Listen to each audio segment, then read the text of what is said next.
Joining me now, Republican Congressman from Oklahoma, Tom Cole. Congressman Cole, let me ask you the simple question. Is it as inevitable that a shutdown is going to happen at midnight tonight as it seems all of the smart money in Washington says it is? Well, Oklahoma beat Notre Dame in South Bend on Saturday, so I know miracles are possible. And I remain optimistic we can avoid this, and we're going to keep working to try and find a manner to do that. You say by putting it next to the word miracle makes it think you think it's a long shot. Do you not see the possibility that Speaker Boehner will decide to put a clean 1 week, 2 week, maybe even 1 month budget funding bill on the floor tonight and just delay this for a while? I think the Speaker, obviously, number one, is waiting to see what the Senate's going to do. We think we know, but we did put a two-part process in front of them. We know the medical device bill is a pretty popular bill over there. And let's see if they actually send it all back. But if they do, again, he's got a variety of options in front of them. One of them would be effectively a short-term CR that merges this battle over government shutdown with the debt ceiling, which is frankly where I thought we were always going to be anyway. So there's going to have to be a larger negotiation here. This is not just a once and forever deal here. The big one is really 2-3 weeks down the road. Look, you were quoted in the Washington Post as the following. Politically, anybody who thinks this is not high risk is just not playing with a full deck.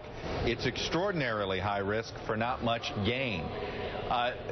You, I take it, fall into the camp that a shutdown will hurt the Republican Party. I do, but much more importantly, I think it's just going to hurt the American people. Look, spend a lot of time up here finger pointing about who's to blame. It doesn't really matter at the end of the day if you're one of the people put out of work or you're one of the people that is inconvenienced, and there'll be tens of millions of them. So I've never been an advocate for government shutdown, and frankly, for the record, neither is our party. We said repeatedly we do not want to shut down the government, and actually every bill that we put on the floor has kept the government going. So actually the Democrats, in a sense, that are more anxious or willing to go there. Now, politically, I think that could well be to their advantage, but again, we're not interested in shutting down the government.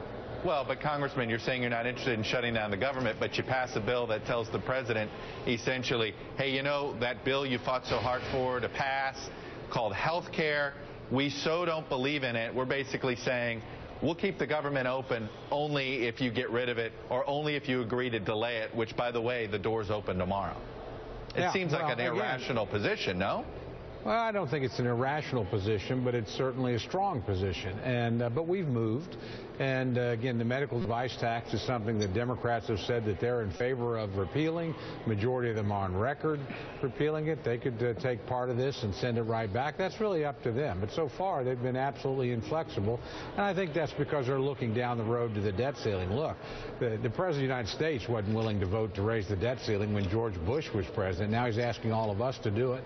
I think a lot of people will be willing to do it, but they're not going to do it unless we actually do something about the deficit. And in long term, I think whether it's this government shutdown or that government default, that's the real issue in front of us.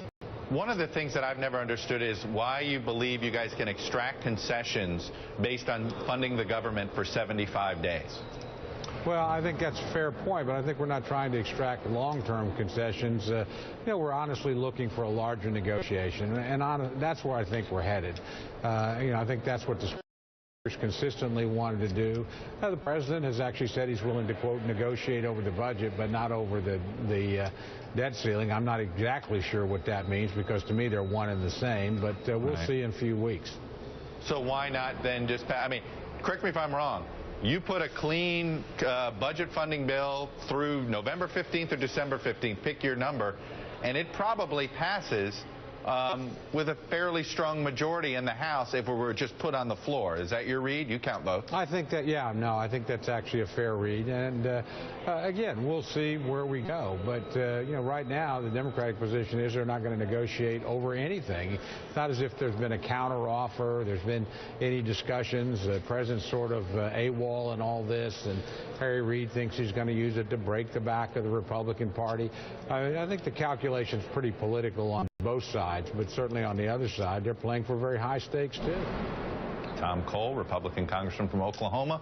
I always feel like I get straight talk from you. Thanks for coming on. Thank you. You bet. All right. And now let's